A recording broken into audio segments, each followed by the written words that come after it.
અમરેલીમાં 80માં સ્વતંત્રતા પર્વની રાજ્યકક્ષાની ભવ્ય ઉજવણીની તૈયારીઓને આખરી ઓપ આપવામાં આવી રહ્યું છે। ત્યારે સ્વતંત્રતા પર્વના પર્વ દિને મુખ્યમંત્રી ભૂપેન્દ્ર પટેલનું અમરેલીમાં આગમન થયું।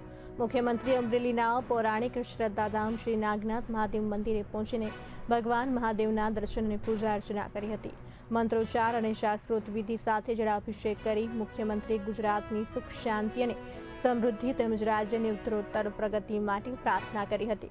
આ પ્રસંગે નાગનાથ મહાદેવ દેવસ્થાન સંસ્થાનના ટ્રસ્ટીઓ દ્વારા મુખ્યમંત્રી શ્રીનું મોમેન્ટો અર્પણ કરી સન્માનપૂર્વક સ્વાગત કરવામાં આવ્યું હતું। મંદિર પરિસરમાં ઉપસ્થિત શ્રદ્ધાળુઓ સાથે મુખ્યમંત્રી આત્મીયતાથી મુલાકાત કરી હતી અને ભાવિકો સમક્ષ શ્રદ્ધાભેર મહાદેવનો નાદ કરી અભિવાદન કર્યું હતું। આ પ્રસંગે કૃષિ મંત્રી જીતુ વાઘાણી, ઉર્જા રાજ્યમંત્રી કૌશિક વેકરિયા સહિત પદાધિકારીઓ, સ્થાનિક જનપ્રતિનિધિઓ અને જિલ્લા વહીવટી તંત્રના અધિકારીઓ ઉપસ્થિત રહ્યા હતા। હવે અમરેલીમાં આવતીકાલે 80માં સ્વતંત્રતા પર્વની રાજ્યકક્ષાની ભવ્ય ઉજવણી યોજાશે।